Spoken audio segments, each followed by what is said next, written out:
আসসালামু আলাইকুম প্রিয় শিক্ষার্থীবৃন্দ, টেকনিক ইজি এডুকেশনের পক্ষ থেকে তোমাদের সবাইকে আমন্ত্রণ জানাচ্ছি আমি সামিয়া ফজরিদি। আজকে আলোচনা করব আমাদের ডায়ালগ নাম্বার 40 থেকে 42 পর্যন্ত। তাহলে চলো দেরি না করে শুরু করা যাক।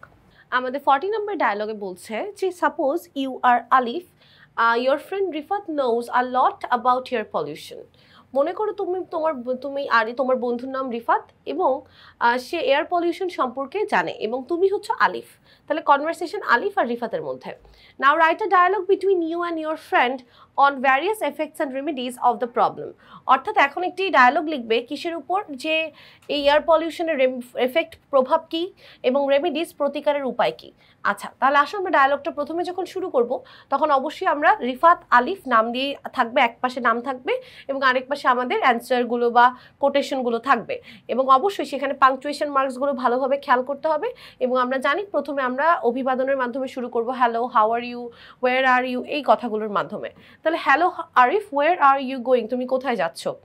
আলিফ বলছে ও ইউ আর হিয়ার, তুমি এখানে। ওয়ের আর, হাউ আর ইউ, তুমি কেমন আছো?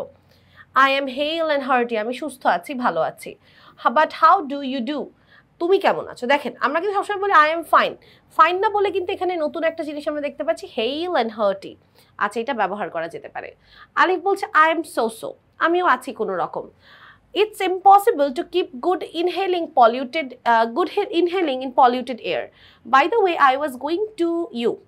তখন আলিফ বলছে যে আমি আছি কোনো রকম, কিন্তু প্রায় অসম্ভব, এরকম দূষিত বাতাসের মধ্যে নিঃশ্বাস নেওয়া অনেকটা অসম্ভব। By the way I was going to you, আমি তোমার কাছেই যাচ্ছিলাম। রিফাত বলছে এনিথিং রং, কেন, কোনো সমস্যা হয়েছে? আলিফ বলছে I wish to know something from you about air pollution, যে আমি তোমার কাছে বায়ু দূষণ সম্পর্কে কিছু জানতে চাই। রিফাত বলছে আই সি, ও আচ্ছা তাই। You are fully aware of environment, তুমি তো পরিবেশ নিয়ে সম্পূর্ণভাবে সচেতন। Smoke massively pollutes the air. Mills, factories and various types of engine driven vehicles emit smoke and cause air pollution. তখন সেই এয়ার পলিউশনের কারণগুলো বলছে। তাহলে আমরা প্রথমে এয়ার পলিউশনের কারণগুলো বলবো। কি কি? আমাদের কলকারখানা, আমাদের বিভিন্ন ধরনের গাড়ি যেগুলোতে ইঞ্জিন চালিত গাড়ি, সেগুলোর কারণে আমাদের বায়ু দূষণ হয়। Anything that creates smoke with the touch of fire is pollutant of air such as tar, wood and so on. অর্থাৎ সাপোজ মনে করেন যে টার, উড এগুলো যখন আগুনের সাথে আসে তখনও কিন্তু কি হয়, পলিউশন হয়। ইন দিস সেন্স, এই অর্থে all natural objects can be called pollutants. তাহলে কি আমরা সকল প্রাকৃতিক উপাদানকেই দূষক বলতে পারবো? পলিউটেন্ট মানে দূষক। তখন রিফাত বলছে of course, but all pollutants do not cross the limit, কিন্তু সকল দূষকই তাদের লিমিট ক্রস করে না। Oily or greasy pollutant is mainly culprit for air pollution. Oily মানে পিচ্ছিল যেই পদার্থগুলো আছে সেগুলি আসলে আমাদের এয়ার পলিউশনের জন্য দায়ী। আলিফ বলছে is there any relation between water pollution and air pollution, পানি দূষণ আর বায়ু দূষণের মধ্যে কি কোনো সম্পর্ক আছে? তখন রিফাত বলছে হ্যাঁ অফকোর্স সম্পর্ক আছে। Both of them pollute the air and sometimes water pollution results in air pollution. কখনো কোনো পানি দূষণ থেকে বায়ু দূষণ হতে পারে। অর্থাৎ আমরা বুঝতে পারছি যে একটা দূষণের কারণে কি আরেকটা দূষণ হতে পারে। So one pollution can be the cause of another pollution. আচ্ছা, তাহলে আমরা কি বুঝতে পারলাম? আমরা বুঝতে পারলাম যে পানি দূষণ আর বায়ু দূষণ একটা আরেকটার কারণে হতে পারে। Besides, তাছাড়াও things in water coming in contact with scorching sunlight emit fume and or smoke that causes air pollution. আচ্ছা দেখেন কিভাবে পানির মধ্যে যেই বিষাক্ত পদার্থগুলো আছে সেগুলো যখন সূর্যের তাপের সাথে আসে তখন সূর্যের তাপের কারণে সেটা বাষ্পীভূত হয়ে ধোঁয়া হয়ে আকাশে উড়ে চলে যায় এবং এই ধরনের পলিউশনটার জন্য আসলে কারা দায়ী? উই মেন আর রেসপন্সিবল, আমরা মানুষই আসলে এই ধরনের পলিউশনের জন্য দায়ী। তখন প্রশ্ন আমরা কিভাবে দায়ী? How? Handling of pollutant depends on us, আমাদের উপরে নির্ভর করে আসলে আমরা কতটুকু দূষণ করছি। So all are within our limit respecting pollution, এখন সব কিছু আমাদের লিমিটের মধ্যে থাকতে পারে ইন রেসপেক্টিং পলিউশন। হাউএভার, যাই হোক, to save pollution we are enough, কিন্তু দূষণ বাঁচানোর জন্য আমরাই যথেষ্ট। Thank you for your valuable information, তোমার মূল্যবান তথ্যর জন্য ধন্যবাদ। You are welcome as well, তোমাকে অনেক অনেক ধন্যবাদ। মানে কি, এখানে তারা একটা আলোচনা করলো দূষণ কি কি হচ্ছে, এয়ার পলিউশন হচ্ছে, এয়ার পলিউশন কি শুধু এয়ার পলিউশনের কারণেই হচ্ছে না, ওয়াটার পলিউশনের কারণেও হচ্ছে, এই ব্যাপারগুলো নিয়ে আসলে তারা আলোচনা করলো। আসলে এই ধরনের যখন প্রবলেম থাকবে তখন আপনারা প্রথমে কারণ, তারপরে প্রভাব, তারপরে প্রতিকার, এই তিনটা জিনিস নিয়ে আলোচনা করবেন, তাহলে আপনাদের ডায়ালগটা সুন্দর হবে এবং বড় হবে। এবং শুধু ডায়ালগের ক্ষেত্রে না, যদি প্যারাগ্রাফের ক্ষেত্রেও আসে আপনারা এই তিনটা জিনিস মাথায় রাখবেন। এর পরের প্যারাগ্রাফ ডায়লগে বলছে write a dialogue between Kamal and Hasan about Hasan's advice to Kamal how to make a good result in the examination. তাহলে এখানে আমরা দুজন বন্ধু দেখতে পাচ্ছি, হাসান আর কামাল। একজন অ্যাডভাইস দিচ্ছে কিভাবে পরীক্ষায় ভালো করতে হয়, আরেকজন অ্যাডভাইস নিচ্ছে। আচ্ছা, যদি আমরা এটা ফলো করি,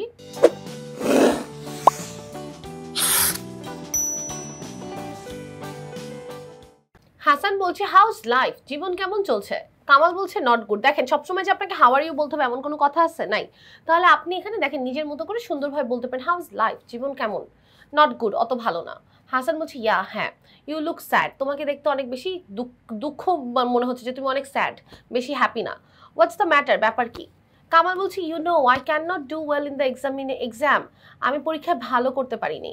do you have any exam strategy. এখন হাসান কামাল যেহেতু বলছে যে আমি পরীক্ষায় ভালো করতে পারি নাই, আমি কি এখন কি করব, তখন হাসান বলছে তোমার কি কোনো এক্সামের স্ট্র্যাটেজি নাই, এক্সামের কোনো কৌশল নাই, কিভাবে তুমি পরীক্ষা দাও। তখন কামাল বলছে yeah, what strategies do you apply. এই স্ট্র্যাটেজি না, আমার তো কোনো স্ট্র্যাটেজি নাই, তুমি কি স্ট্র্যাটেজি অ্যাপ্লাই করো। তখন বলছে well I make notes myself, আমি নিজে নিজে নোটস বানাই, মেমোরাইজ দেম, সেগুলো মুখস্থ করি, and write them again and again, এবং বারবার সেগুলো লিখি।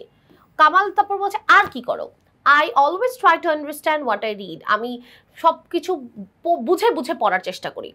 তখন বলছে oh that's the secret I see. তখন তারপরে হাসান বলছে ইয়া ফলো দ্যাম, এগুলো মেনে চলো, and you will also do well in the exam, তুমিও পরীক্ষা ভালো করতে পারবে। Thanks for your valuable advice, তোমার এই মূল্যবান উপদেশের জন্য ধন্যবাদ, ওয়েলকাম। তাহলে খুব ছোট্ট একটা ডিসকাশনের মাধ্যমে শেষ করতে পারেন। চাইলে ইউ ক্যান এক্সাজারেট, আপনি এটাকে এক্সাজারেট করতে পারেন নিজের মতো আরও কিছু তথ্য যুক্ত করে, যে আর কিভাবে ভালো করা যায় পরীক্ষা, এরকম আরও কিছু তথ্য যুক্ত করে আপনারা কিন্তু এটাকে আরও বেশি এক্সাজারেট করতে পারেন, একটু বড় করতে পারেন। Dialogue number 42, suppose you have a friend named Nayan. মনে কর তোমার একজন বন্ধু আছে যার নাম নয়ন।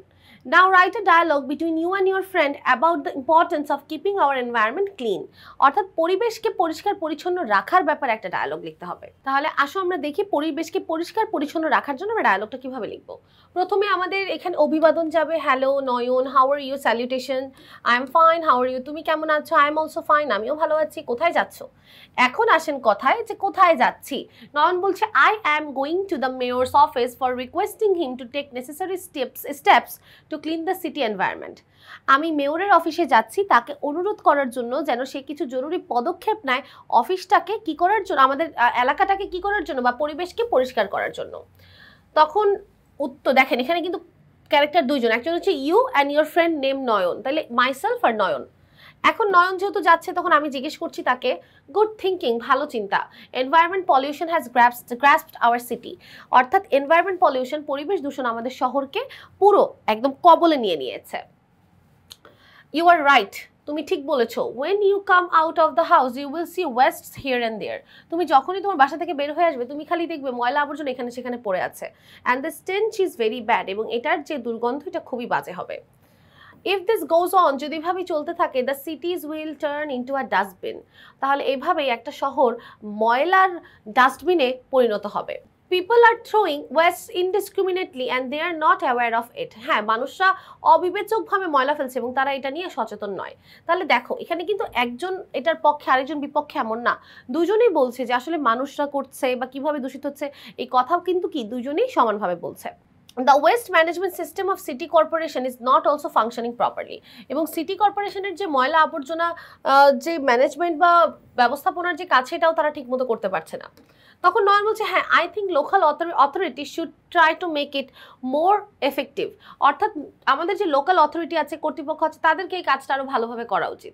বিসাইডস, তাছাড়া we should work to raise awareness, আমাদের কাজ করা উচিত অ্যাওয়ারনেস বা কি বাড়ানোর জন্য, সচেতনতা বাড়ানোর জন্য। তখন আরও কি করতে হবে দেখেন, ইয়েস, আর তখন আমি বলছি হ্যাঁ আরও করতে হবে, নাহলে এটা আরও ছড়িয়ে যাবে। Cleanliness will also help to keep our mind fresh, cleanliness আমাদের মনকে সতেজ রাখতে সাহায্য করে। ইয়েস, হ্যাঁ, clean environment will make the city life better. হ্যাঁ, ক্লিন এনভায়রনমেন্ট, পরিষ্কার পরিচ্ছন্ন পরিবেশ আমাদের শহরের জীবনকে আরও সুন্দর করবে। It is essential for healthy living, অর্থাৎ সুস্থভাবে বাঁচার জন্য এটা খুবই গুরুত্বপূর্ণ। It is everyone's responsibility to keep his environment clean, এটা সবার দায়িত্ব নিজের পরিবেশকে পরিষ্কার রাখা। আই অ্যাগ্রি উইথ ইউ, আমি তোমার সাথে একমত। Thank you for your important discussion, এই ইম্পর্টেন্ট ডিসকাশনের জন্য অনেক অনেক ধন্যবাদ। ইউ আর মোস্ট ওয়েলকাম, তোমাকেও অনেক অনেক ধন্যবাদ।